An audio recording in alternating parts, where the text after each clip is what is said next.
Welcome to Deep Drinks Podcast, where the drinks are deep and the conversations are deeper.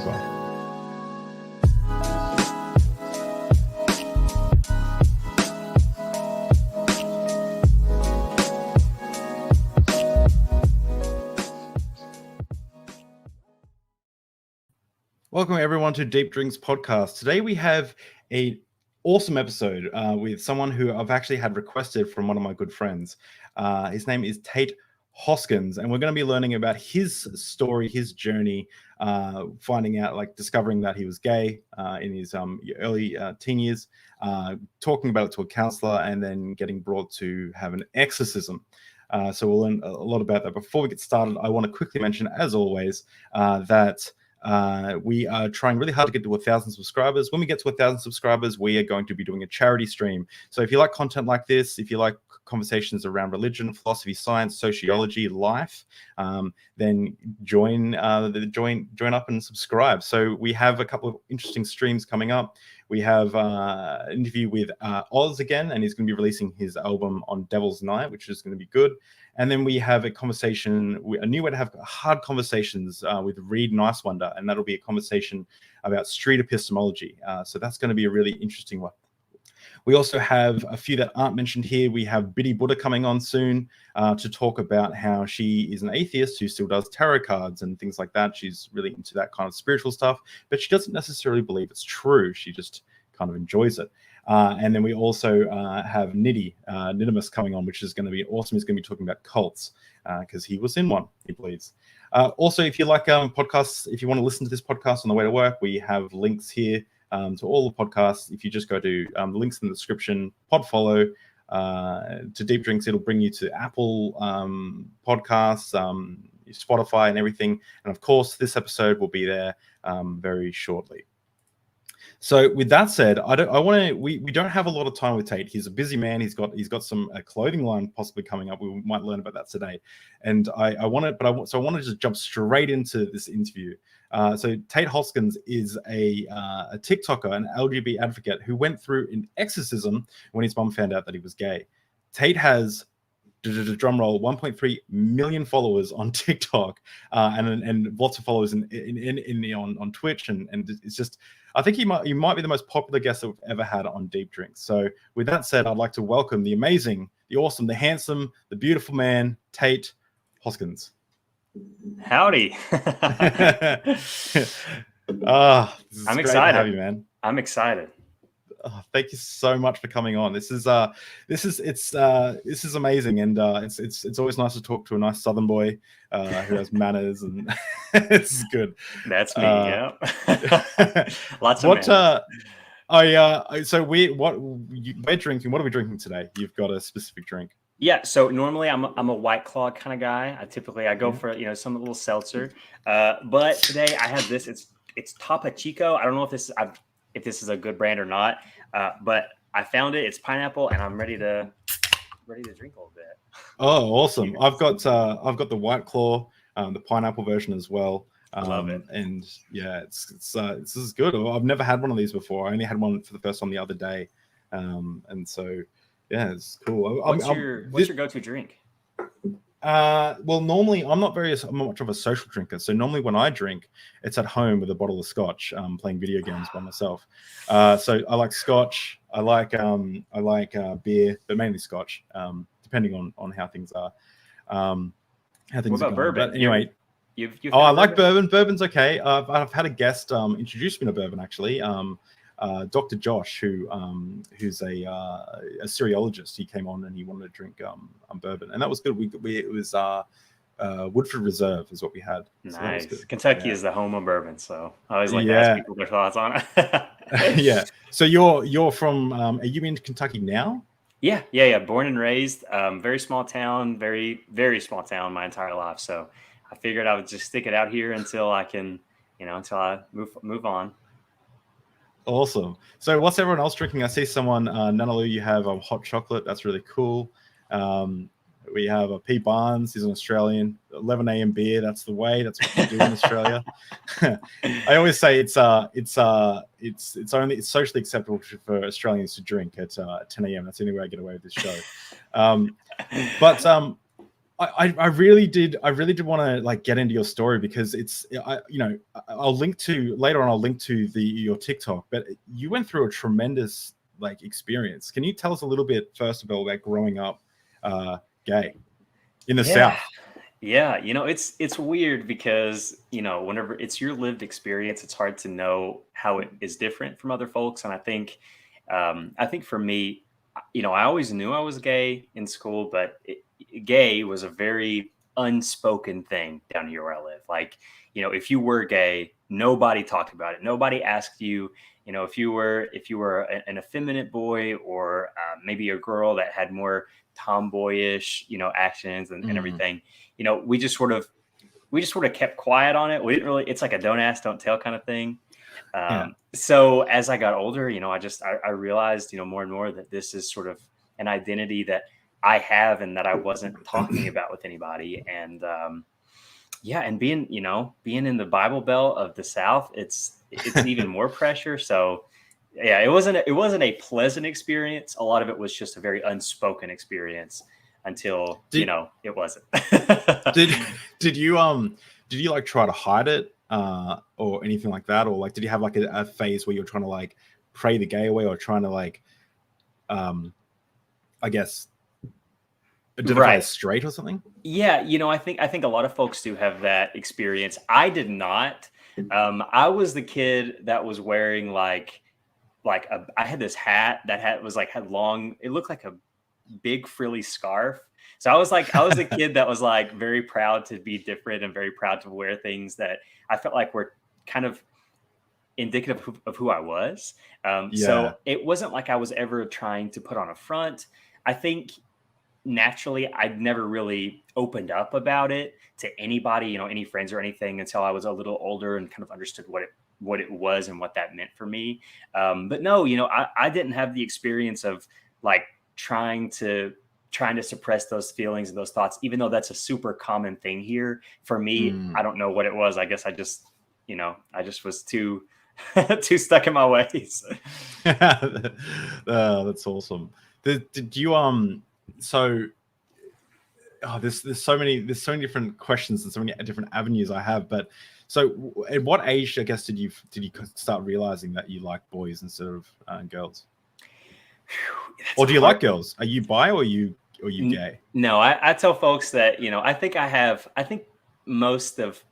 I personally believe in the spectrum where like everyone's sort of, a little bit or a little bit this way. And for me, I think women are beautiful and everything, but I would say if someone were to ask me, are you gay or bi? I would just say I'm gay, to keep things as simple as I can for myself.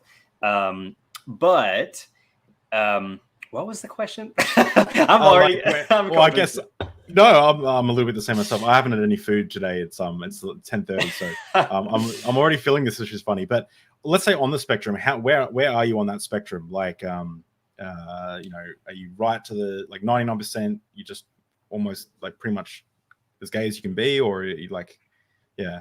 I would say I would put my sexuality somewhere at like 95.5, like 95% for sure gay, and maybe 5% like, I could entertain the idea.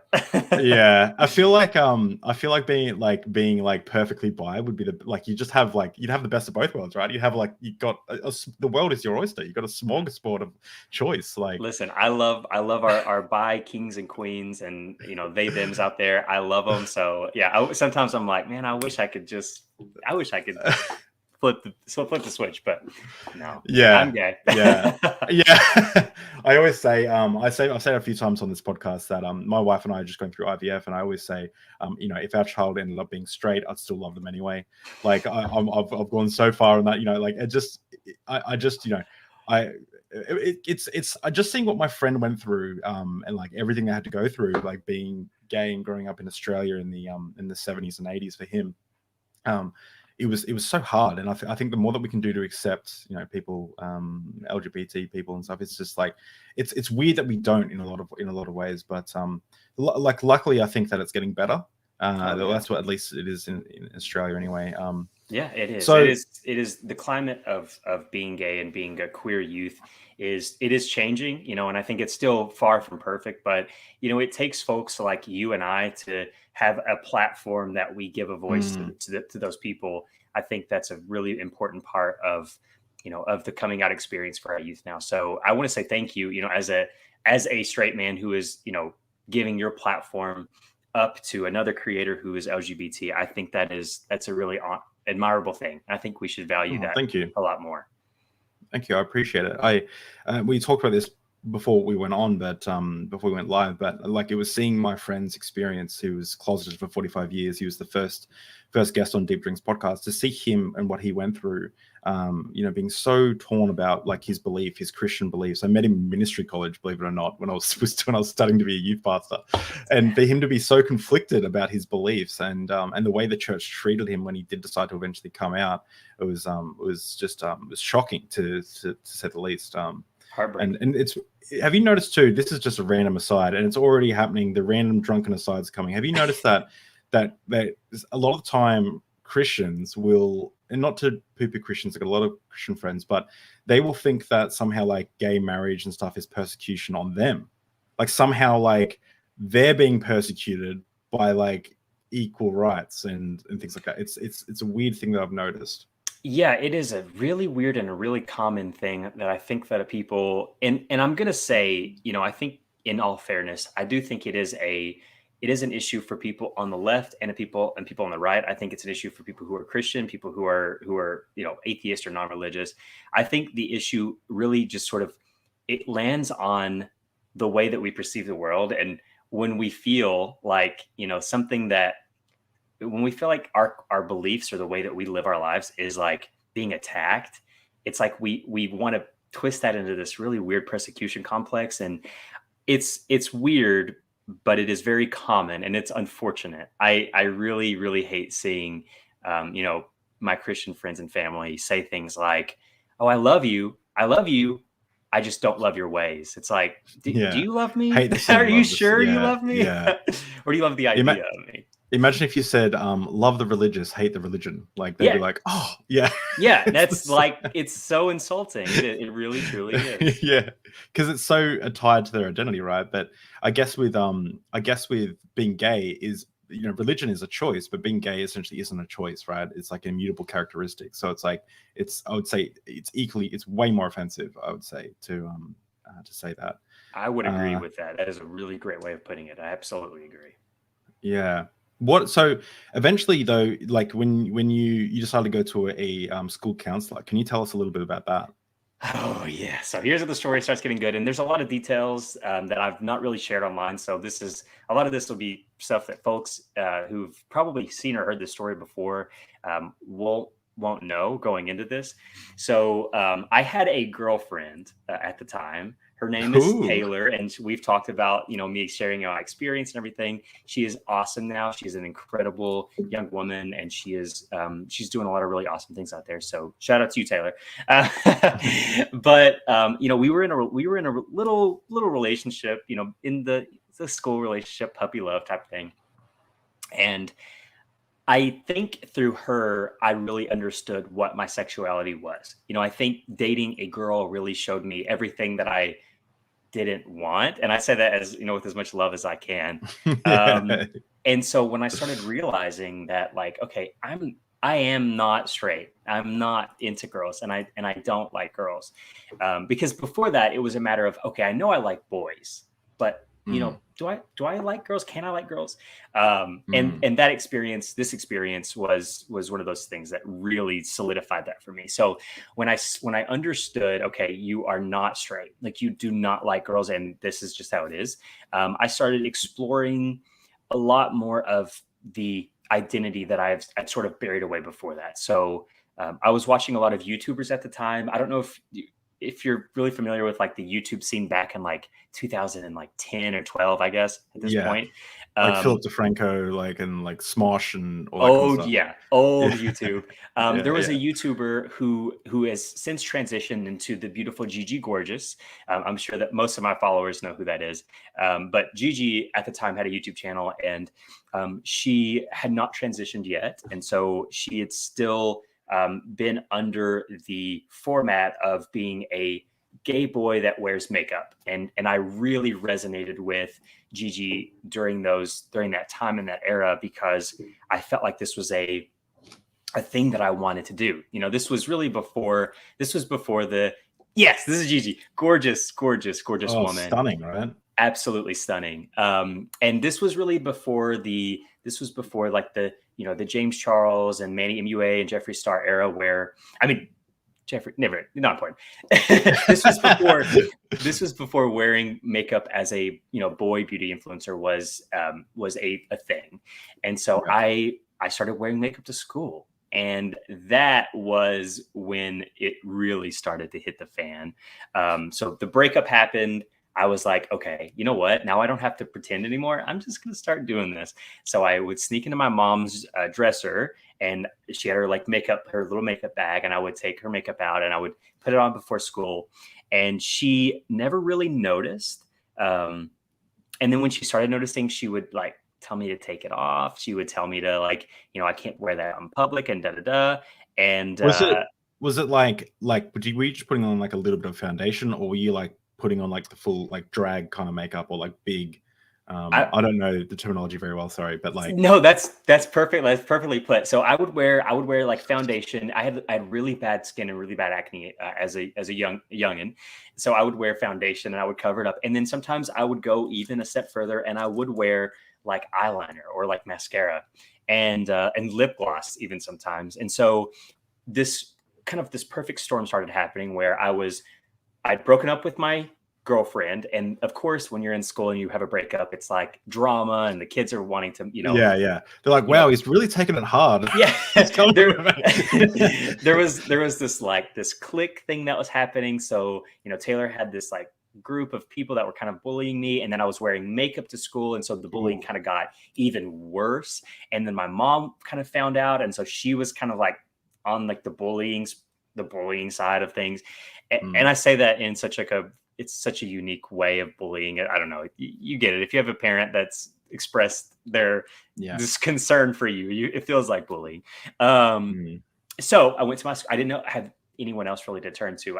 At the time I was in the church, but I wasn't like clamoring to go back every Sunday. I was going to appease my mom, but it wasn't like I was going to Sunday school and being like, I really need to take some notes. Like I need to start writing this down.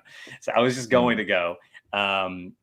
And so I went to my school counselor because I really didn't have anyone else to turn to. And at that point I had kind of established a relationship with her where, I felt like I could kind of tell her anything, and I hadn't came out to her, but I was going to her for like some of the bullying. And finally, I told her like, I have something to tell you, but I absolutely have to know that you're not going to tell my mom, because so my mom is the daughter of a Southern Baptist / Pentecostal preacher. So like, for those who don't know what Pentecostal or Southern Baptist is, they're kind of close in denomination, but there's a lot of things that Pentecostal folks do that are a little bit more obscure. So I say Southern Baptist, Pentecostal for the people who like don't really know what Pentecostal is. Yeah. I was a Pentecostal youth pastor, so I know that. Oh, wow. So you definitely get it. Spoken tongues, laying of hands, all of that. Yep. That's exactly what it is. So my mom being super religious, I told my counselor, you can't tell her. Like what I'm about to tell you, like you cannot tell her. And my counselor said, this is, your secret is safe with me, basically. And I told her that I was bi, my counselor. I told her I was bi, and that I was wearing makeup to school and I was getting bullied for it. And it was really hard for me to deal with that. And, I've had people say to me, well, did you say anything about harming yourself? Because she has to report that. And did you say anything about like you have plans to hurt anybody? And I'll be completely honest. I definitely did not. I did not tell her that I was going to hurt myself or that I was self-harming or anything along those lines. It was literally just me getting it off my chest and coming out to an adult. And sure enough, I went home I felt great leaving the counselor's office. I was like, my secret's out. I feel like I'm a new man. I can live this life. And I feel like I was so supported during that. And then I got home that day and she said that my mom was in the kitchen and she was making spaghetti. I literally remember it so well. And I remember just walking into the kitchen and she didn't even look at me. She was just so cold, like standing there, like stirring the pot. And Ooh. she just said, like, get your stuff and get in the car. And I was like, okay. And I did. And I knew I knew immediately what had happened, but I didn't know how it happened. I didn't know what like specifics occurred, but yeah, that was a very like moment of like pure panic and also maybe relief in its own really strange way. It was like, my mom knows now, so I don't have to tell her anymore. It's out. But definitely panic was a big part of that. That's first of all, like, what the fuck with that counselor? Like that, that's some breach of like, that's why do you think they did that? Why do you think they told your so since I've shared that story with so many people and so many people have kind of seen it, I've had a lot of folks kind of, I've had a lot of people say to me, well, why didn't you sue them, or why didn't you do this? And I found out since then that, schools and the way that they regulate their counselors is so different than the way that like a medical, like, a therapist releases information. Basically, for anyone out there that's listening that has maybe a child in school or is currently in school, I don't know if there's a young audience listening to this, but just know that school counselors do have and reserve the rights to disclose every bit of information that you tell them as a student. Legally, they can give that information to any of the school faculty. They can give it to your parents. They can give it to anyone. I mean, there's literally zero confidentiality. From what I understand about the way that the American, laws work, they have free reign. And I think she told my mom because being in a small town and being religious, there's kind of this code of honor that you follow as a religious person or as a Christian. I'm just going to say as a Christian, because I don't think this falls under religion. I think this falls under like the Southern Baptist religion. And that's, if your child, or if you know of anyone that, is doing something that will come back to look bad on the family, you kind of like tell them out of this weird code of honor, even if that's like a super private thing or a super, a super confidential thing. And I think she just did it out of that weird Christian code of honor, because she was a religious lady. I remember her having, even in public school, she had like Bible quotes on her little desk. And I remember her having, all of this like sort of like cross iconography and everything. So yeah, it was for her. I think it was just a code of honor for her to tell my mom, that what her son was doing and what kind of shame I guess I could have brought to my mom's family. Whatever was left of it at that point. So yeah, wow. So where does your mom taking you? So I get in the car. At that point, I just remember feeling so much anxiety and so much like, okay, what do I do? What do I say? What do I do? And I remember asking her several times, what's happening? Can you please just tell me what's going on? What's going on? She wouldn't say anything to me. It was like total silence. And once we got a little bit into the drive, at that point, I'd kind of thought, okay, maybe she's taking me to my aunt's house. Maybe she's taking me to like, to a restaurant or something because she needs to talk to me. It just didn't make sense. And then finally we got to a certain point where it became very clear that we were going to a church, and the way that the church is located in our town, like you kind of have to go a specific way, a specific route. And I remember getting to that point and being like, okay, this is where we're going. We're going to church. And once my mom knew that, like, okay, he knows that we're going to church, she started telling me, your school counselor called me today. And I said, what did she say? And mom told me basically that she had told her that I was gay. And I said, I'm not gay, I'm bi. There's a difference, mother. Yeah, you didn't tell her it was 95.5. You just told her, hey, I'm bi. Yeah. And she said, I don't, at that point, I think I don't even remember what she said. It's just kind of blurred in my mind, because once I knew that she knew, it's like it just happened again. It's like that panic hit again. It's like there were so many stages of panic over the course of that afternoon. And so finally we got to the church, and I was thinking to myself, okay, there's no one here. And I see my pastor. So like the way that the church is set up, there's this little office building to the side. I remember seeing my pastor standing at the door with the door open, looking out into the parking lot as my mom and I kind of pulled up, and thinking, okay, so we're going to meet with, is it okay if I say just his first name? Because that's what you can. Yeah, you can say it. Yeah, you can say his full name. We can say his address if you want to. But no, not kidding. Brother Jeff. Shout out, Brother Jeff, if you're listening to this. I, to this day, have so much hate in my heart for you, buddy. Fuck you, Brother Jeff. Yeah, fuck you, Brother Jeff. So Brother Jeff was standing in the doorway, and I just remember him kind of standing there, just looking at me as I was like pulling up to we were getting to the parking space. And then I got out, and Mom walked up. He invited us inside. We sat down, and that's when he kind of started in on the sort of the conversation, and that was where it started getting really interesting. Wow,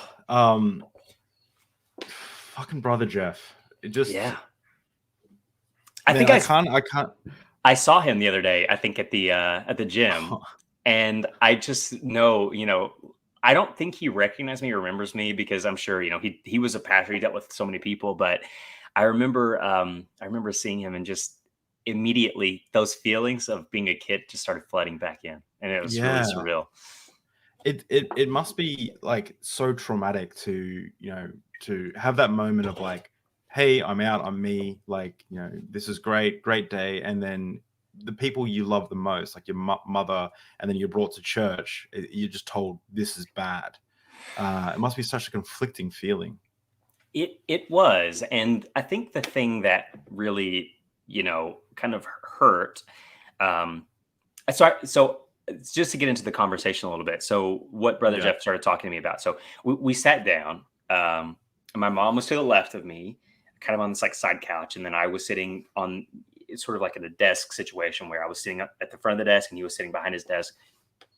And he just started kind of doing that weird, gentle parenting thing where he's like, son, your mother told me about, you were wearing, is it makeup to school? You're wearing makeup. And I remember him kind of saying it with this like weird, like disgust of like, is this, am I hearing it right? And I said, I wear makeup to cover up my acne. Yeah. Cause at that point, I'm not going to tell him like, hey, I want to be in a full face of like beat down makeup. Like I just kind of was covering my tracks. And he was like, well, why would you do, God doesn't want you wearing makeup. You're a boy. You don't. And it was. Well, to be fair, he doesn't want women to wear makeup either. It says it clearly in the New Testament, but I'm sure they ignore that part. Yeah, they can ignore that. It was this really weird thing though, where I was really feeling this internal fight in me, where I was trying to kind of be the kind of like lie my way out of it and just kind of play into what he was saying and say, I agree, or, it's not true. Or I was like kind of lying about all this stuff. And then there was this other part of me that was like, I can cuss on here. Right. Of course. Yeah. I was like, cuss away. Bitch, if you don't tell this motherfucker to go fuck himself 3 ways, sideways, if you don't tell him what is on your mind, you're going to regret this. And so I remember hearing him and him telling me, I specifically remember him saying, when we got more past makeup and we were kind of talking about being gay and being bi and blah, blah, blah. I remember him saying that, being gay is an abomination and that we're the only creature that participates in that behavior. And I remember, that's not true. I remember arguing with him. And I think that was the point for me when he said that. And at this point in my life, I want to say that I had started listening to the atheist experience. I don't know if you're Oh, familiar. So, the spirits of Matt Dillahunty got you. Like, yeah, you know what? I yeah, got to give a little shout out to him as well, because he was yeah. a huge part of me sort of understanding some of those flaws and those loopholes and things like that in the religion that was being preached on me. So I remember him saying that about, we're the only species, and at that point I said, I snapped and I said, no, we're not. No, we're not. I said, there's plenty of species that practice, homosexual interactions. And of Well, course, go that's your ahead. Sorry. problem, Tate. Is you were coming at him with facts and logic, and that just like that the worldview crumbles under that. You can't do that. You can't present facts and logic in a conversation like that. You come on, mate. I definitely felt that way, because when I said that to him, I just remember him being so, so combative and so, no, that's not right. That's not true. Excuse me. And so I remember that was kind of when the switch flipped. And at that point I was like, you know what, these gloves, they're coming off and I'm about to lay into this guy. And I just remember being like, at the end of the day, I am who I am, and nothing that you say or that you say that God feels like I'm an abomination or whatever the case is going to change that about me. And my mom can sit here and cry and sob and blah, blah, blah, but it's not going to change my life, and it's not going to change the person that I am. And I know who I am at this point. And I don't even remember everything I said, but I just remember the feeling. It was like waves of emotions coming out. And I remember saying to him in that moment, the way you're treating me is so ungodly. I don't know what possessed me to say it at the time, but I told him, I was like, the way you're treating me is so ungodly. And of course, he didn't like me saying that. And I just remember it being, more and more. And then eventually, after enough back and forth, I can't remember if we were there like 15 minutes or 45 minutes. It's just a blur. But after enough of back and forth, he finally got up. I remember he had like a Bible in one hand, and he had a drawer under his desk, and he pulled out this drawer. As he stood up, he reached in and he got a little bottle of holy oil, which I'm sure you're familiar with. I'm trying to find like a little comparison for the viewers. It was probably, this is a little one thing. It was probably the size of this one right here, like even. And he popped the top off of it, and he put some on his hand, and he walked over to me, and I was sitting there, just mad and everything. And he put his hand on my forehead, and he did like a cross. That would have been great for your acne. Yeah, that's probably what broke me out, brother. Yeah. You're like, dick. You want foundation I'm gonna have to put on now? Yeah, anyway. That's really funny. So he put his hand on my shoulder afterwards, and Mom stood up, and she was like crying, and she held his hand, and Mom put her hand on my shoulder, and then he started preaching and like sort of praying over me out loud. And I just remember it started off as, oh Lord, please touch this young man's heart and show him the way, the light of your love and all this. And then it slowly progressed more, and my mom was crying more, and he started speaking in tongues. And for any viewers out there who don't know what that is, it's basically where a preacher, or even I think the congregation, gets touched by the Holy Spirit. And what is going on? Do you see that? That's not an orb. It's a little hair, I swear. A little so he started speaking in tongues, and it's like, speaking a different language that's like a biblical language. And it was at that point I was just sitting there like, not really defeated, but very resolved in how this experience made me feel. And after it was done, and he had, started speaking in tongue and screaming this preaching rhetoric at me. And my mom was sobbing basically on the floor at that point. I just remember, Mom thanked him, and we were leaving, and we got in the car, and I buckled up, and I was sitting there in silence. And I said to my mom, I will never forgive you for this. I will hate you for the rest of my life for this. And at that point, I was so serious about that, because I had never felt so betrayed by my mom until that point. How old were you at this time, if you don't mind me asking? God, I must have been, I would say maybe at most 14, 13, 14, Yeah. somewhere in that ballpark. There's so many ways that your trust was like, you essentially had what would have felt like your counselor betray your trust, your mum betray your trust, and then God or like the church figure betray your trust, right? Yeah. Like Yeah. it feels, yeah. I guess they were maybe expecting that you'd fall on the ground and like slither around, and the spirit of Matt Dillahunty and demons would come out of you, and you'd be straight, and then you'd start wearing like plaid shirts and like picking up women at bars. Like it seems like that's what they were trying to go for. Yeah.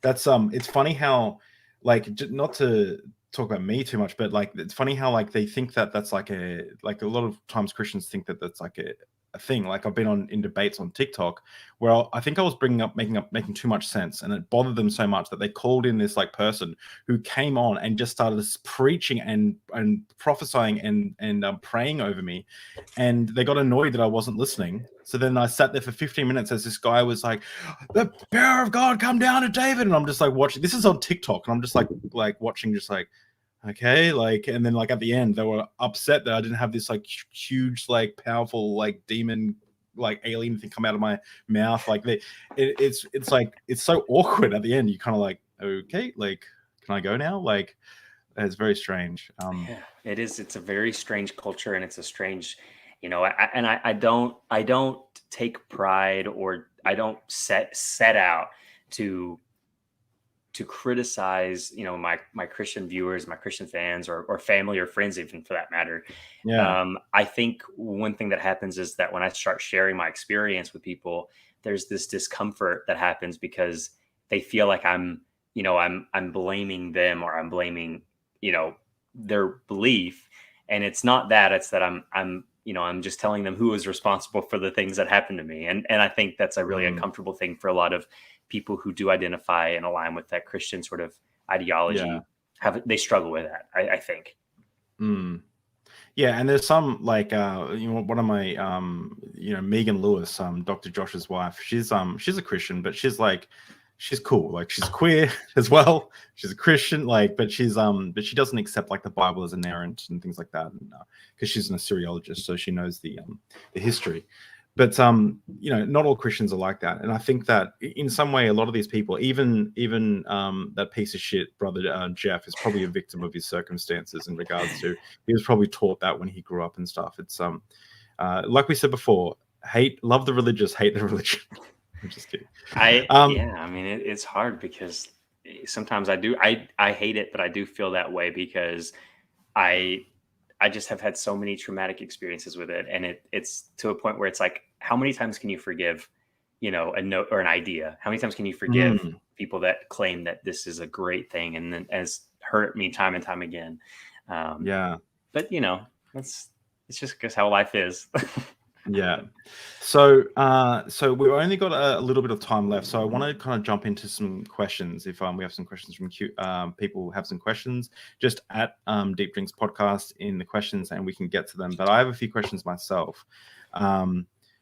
The first question is, what was it like when you finally decided to live your authentic self? Like after that, did you just double down on the gayer than thou, or like what did you do? Like did you have like what was it like when you finally decided, you know what, I'm just going to be gay, I'm going to have as much fun as I want, I'm going to go for relationships? Like what was it like?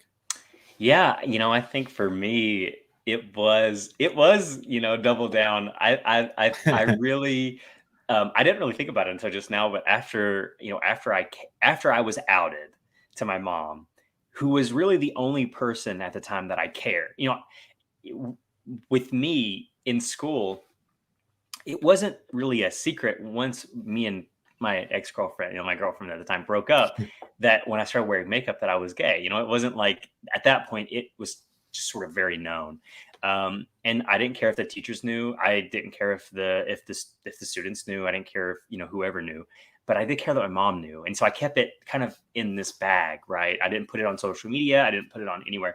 And then when I was outed, I was like, okay, I have nothing left to lose. So I remember, I remember specifically, I went to the mall. I want to say this was like, maybe a few weeks to a month later, and I bought this bright pink MAC lip gloss. To this day, I remember how it tasted. It was the most chemically like fake taste of like bubble gum. It was so gross that I just remember walking around like the lunchroom and just putting it on and being like, "What now, bitches?" Like, Yeah, it's so good. But yeah, double And, down, double down. and that's something that and correct me if I'm wrong, but that's something that like a lot of my Christian friends, they don't understand pride, right? They don't understand like Pride Month. For them, a lot of like, pride is a sin, right?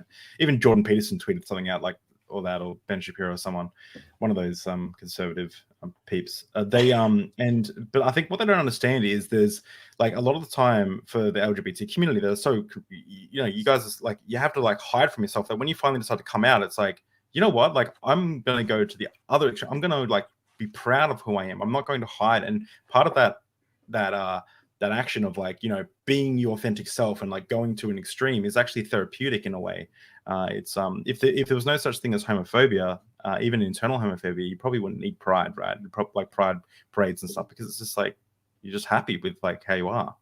Yeah, Um, I really resonate with that, and I appreciate you saying that, because I think that a lot of people who don't understand what pride is there for, they don't get that aspect. They don't get the aspect of, whenever you have to live a life that you hide features of who you are, or parts of who you are, that other people, and I'm going to use the word like normal kids, even though I definitely don't, mean it in like an offensive way. I want to say normal kids that have a heteronormative mm, like childhood, mhm, that, they get to date girls and not feel any shame in that. mhm, They get to play sports and not have any shame in that. They get to do all of these things that like they don't have to feel shame about their identity or who they are inherently as a person. They may still feel shame for doing certain things, but it's never going to be because they are straight.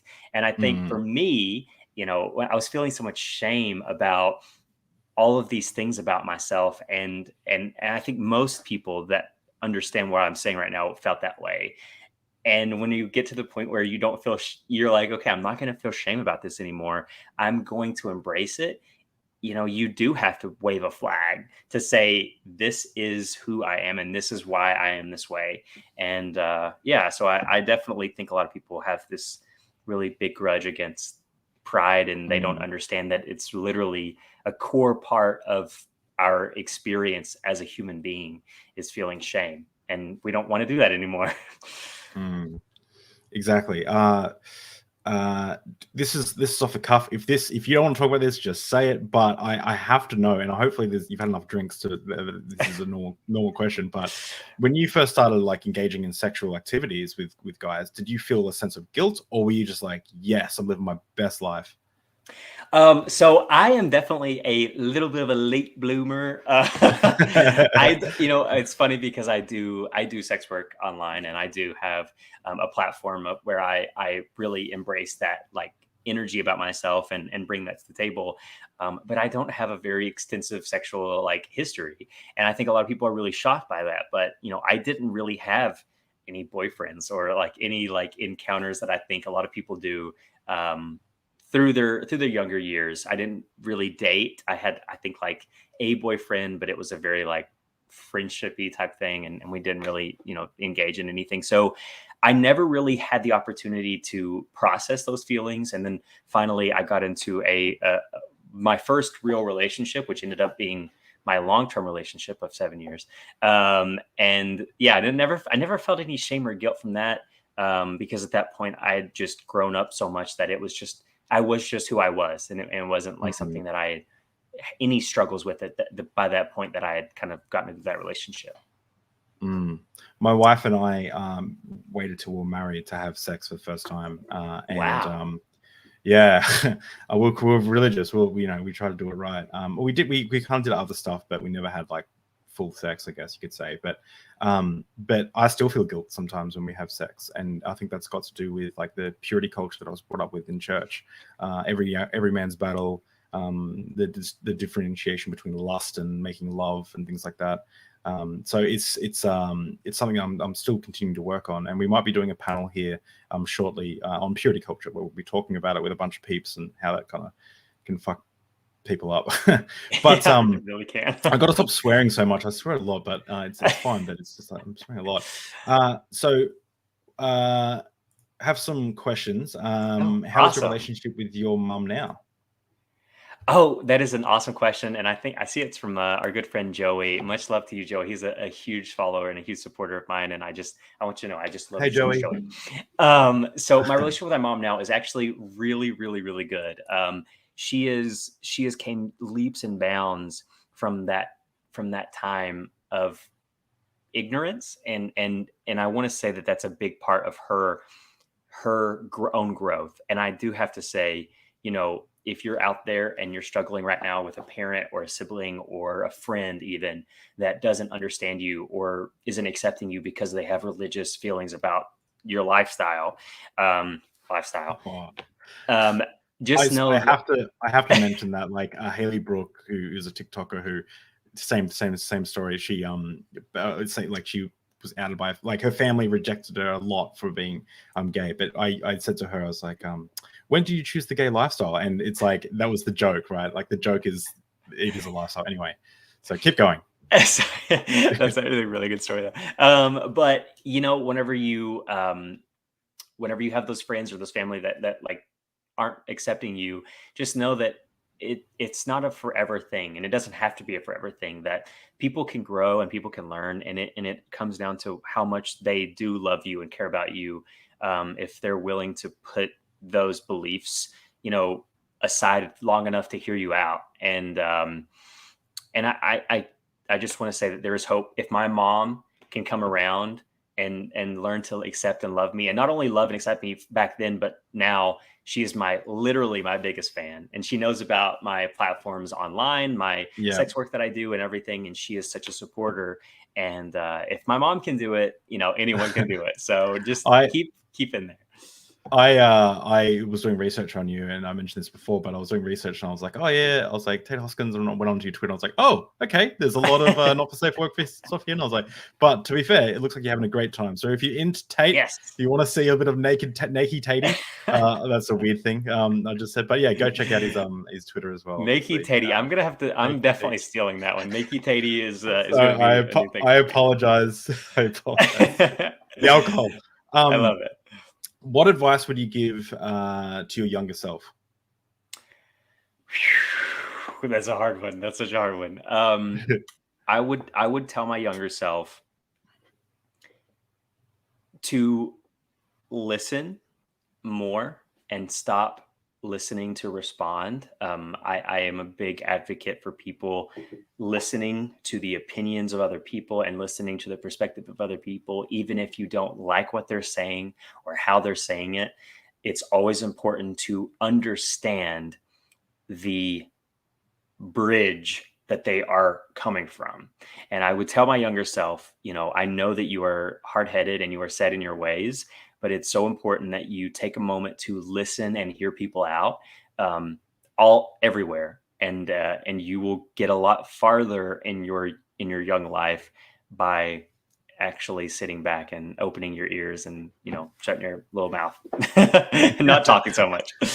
That's something I have to learn myself. Is I love to talk and dominate conversations, but I had to I mean, I'm doing it right now, but I'm just like with Deep Drinks, I had to like shut up, let other people talk, let them tell their stories. So it's a constant learning curve for me as well, to try and listen and stuff. But yeah, I think a lot of people, and myself included in that, you know, we all struggle with, it's sort of that feeling of wanting to relate to someone or expand on an experience or expand on a statement. And so I think a lot of people do listen a lot of time to give a response. And I think one of the most powerful tools that I've got, you know, been able to acquire as an adult is the ability to sit back and listen to someone talk for a very long time and just listen to what they're saying and why they're saying it. Even if I don't agree with a word, I'm just listening, and that's important. Yeah, you know?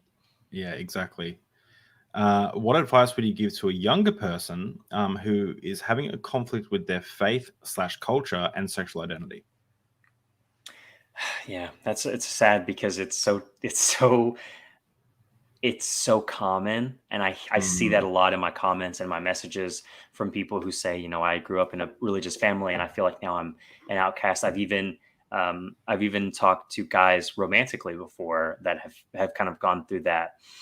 Um, I would say that there is a place in this world for you to exist exactly as you are, and if to you that person is someone who loves and cherishes God and a religion and also happens to be gay or bi or trans or non-binary or whatever the case is, I think you are very valid in that experience, and you will be able to find your legs and find your footing, um, in the community that you're in. And no matter what, do not ever let anybody tell you that you can't practice your religion, practice your faith, love your God and be loved by your God because of the person that you were born as. So don't ever let anybody tell you that. And I think a lot of kids, a lot of the youth needs to hear that when it comes to their religion. oh, that's such an awesome answer. You're so genuine. I really appreciate that. Thank you. Thank you very Someone much. asked, "Is Nakey Tatey going to be the new OnlyFans handle?" You know what? That is a very good one. I will say Nikki Tatey is a solid catchphrase. I'm gonna have to use that. So just I was gonna tell you to keep Yeah, an eye out for it, but I'm gonna guess and say you probably won't. Any yeah. context that'll be used in, but I will be stealing it. So we'll see. We'll see where we're going Yeah, with it. awesome. You could be like, yeah, it could be like a cool thing. If anyone does to join your OnlyFans or like Twitter and stuff, make sure you comment Nakey Tatey so he knows where you came from. Please, Um, please do. so you have a clothing brand possibly coming out. Can you tell us a little bit about that? Yeah. So one of the beautiful things that I've been able to do with my platform is reach out to an audience and connect with an audience that I think a lot of the world doesn't even know exists. And I say that because of how I really didn't know they existed until I started this social media journey, and that is folks who were born, whether it be in the South or even international folks that grew up in a very blue collar home or a blue collar like lifestyle, but never felt like they were represented by the culture around the blue collar lifestyle, where it's sort of this stigma of straight white men in the apparel, in the music, in the media. It's a lot of the same. And so one thing that I wanted to do is give my viewers and give my audience and people who may not even know who I am but feel like they've never been represented by a blue collar brand or a blue collar blue collar person like myself, giving them a face in the apparel industry. And so I created a brand called Stag Pride, and we're on the startup of it. So there's it's a lot going on. I mean, just loads and loads and loads of work, but every moment of it is awesome because we're able to create clothes that are plus size friendly. At the moment, I think we have sizes going up to triple XL, which to my understanding is a really, really uncommon size to see in startup clothing brands. And so I'm Mm. very proud of that. I have clothes. Hey, I can fit.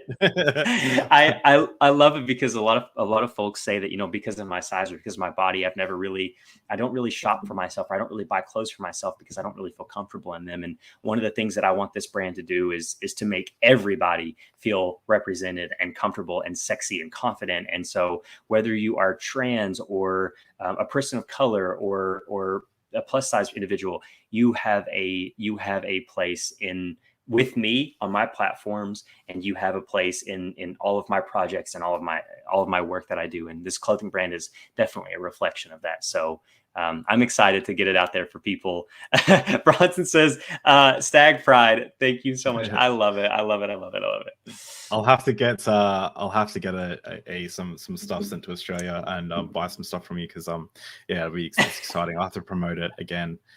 Someone said I'm effing God so excited. Oh my Aunt God. I love Joe it. said get naked with Tatey, so that might be another like spin-off. Maybe you could do like a fan meetup where we all get naked. I don't know. That's awesome. So when are you hoping that this will launch? Yeah, so our goal is to launch by June of next year. That's kind of our deadline at the moment, and the direction we're going, we're going to hit that. And if we don't, just know that it's because we're wanting these clothes to really be special. And so our goal is June of next year, 2023. That's our like fingers crossed we're hitting it. Awesome. And do you have links for this? Because I'll put it in the description for, if you do, for after this goes live, because I don't have them currently in this description, but I'll add them in later when you do have some links or. At the moment, there's no links for the actual Stag Pride brand, but if you do follow along with my Twitter or my TikTok or anything, I'll be doing lots of announcements and everything. So if anyone's interested, just Awesome. tag onto those and you'll see some updates about it. Awesome. So everyone, make sure you go and subscribe. Not subscribe, follow Tate on Instagram. I'm just trying to find your. It might be real Tate Hoskins. Yeah, there we go. Yeah. All right, here we go. Someone has the Tate Hoskins. How annoying is it when that happens? I'm so sad. So yeah, you'll be doing some cool stuff with your brand and your clothing line soon, which will be awesome. Yes. Thank you. Cool. So everyone, go make sure you check out Tate's stuff and keep informed. Send this to someone who you know. Send this to your gay friend. Send this to your bi auntie. And this would be a good thing to show them. It's a good story. I do have one more question. Yes. Any more questions? I'm more than happy to answer. Absolutely. You said that your mum was cool about your adult work. What are your other immediate family members, dad, grandparents, siblings? My mum was the only person accepting / tolerant of sex work. Yeah, that's a really good question. So for me, my family was raised the same way that my mom was raised and I was raised. And so a lot of them do have a lot of religious, a lot of religious ties and connections. And so for them, sex work is it's a very unique world. I think one of the important things is that I embrace it and I don't try to hide it and I don't try to make it to be something that it's not. And I think that's given my family a little bit of an easier time to understand that, like, okay, he's doing this because it's like something that he feels genuine in, and he's not doing it because he feels like he has to, or he feels like it's some sort of turn in his life. My family has been really receptive to my work that I do, and I just do it with good intentions, and I think they resonate with that. So if anyone out there is entering the world of sex work, and you're scared that your brother or your grandparents or whoever won't understand it, just kind of know the risk factor. Do they know what sex work is? Are they with the times these days? Because I think most people kind of understand it at this point. OnlyFans is kind of a known thing now at this point. Yeah, it definitely is.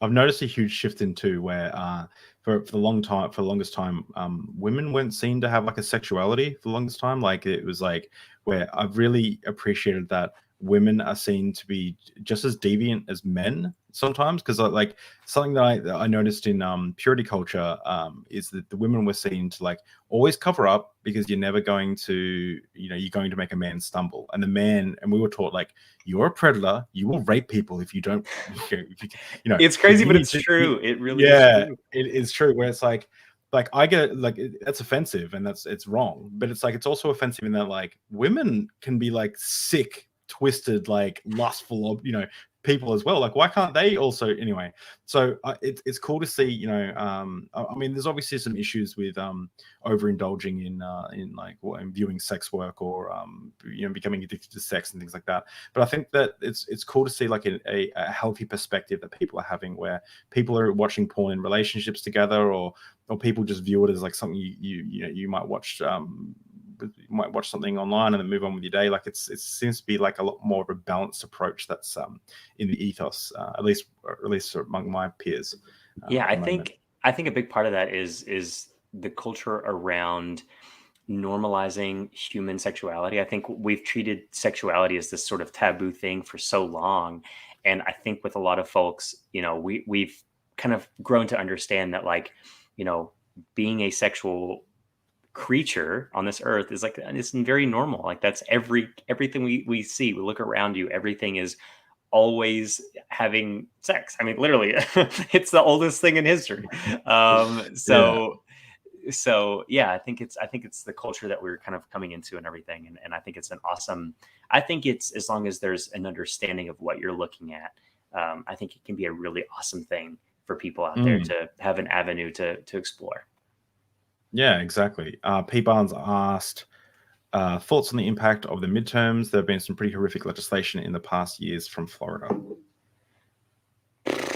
I'm gonna be totally honest. You have no idea? Yeah, I'm you have totally no idea. I have frank. Here's the thing. I like to be educated about politics, especially the politics that really, directly affect me and my I'm going to say the word family, but I refer to my platform, my followers, my subscribers, and people who support me. I like to know what's happening in the world until I get stressed out about it, and then I don't. And then I like to not know what's happening in the world, and I like to live ignorantly. But it goes back to that like listening thing. I think with politics, a lot of times I need to listen a little bit more because I definitely stay pretty ignorant about it. Yeah. I'm the same. Like I was hoping you would know more than me. Just to finish up, a little comment. Every time the wind blows, the trees are having sex right in front of you. It's disgusting. Abominations. With that said, we'll end up here. And thank you so much for taking the time, Tate. It's been awesome to learn a little bit more about your story. When you do launch your clothing line, you're welcome to come on again and discuss it, because I'm sure there's lots more we can talk about. But with that said, I'd just like to say thanks again for coming on. Is there anything else you want to say to the audience before we wrap up? Yeah, one last thing just to tell everybody out there, for people who are watching that came from my platform, so you already kind of know how I roll. For those who are watching that are fans of David here, please just know that you are loved in this world. And I know that is a very sort of generic, mushy thing to say and cringy for some people, but it is very true. You are loved by somebody out there. And if you ever feel like you're alone, you're wrong. Sorry, but you're wrong. You're not alone. You will always be supported by somebody out there. So if you're not supported by anybody else, come join the family over on TikTok, on Instagram, Twitter, whatever. And you'll always have a friend in me. And I'm sure David probably says the same thing to you all. So much love to everybody out there. And thank you all so much for listening. It means a lot to me. Thank you so much. And with that, cheers to the camera. Thank you for coming on Deep Drinks. Cheers, everyone.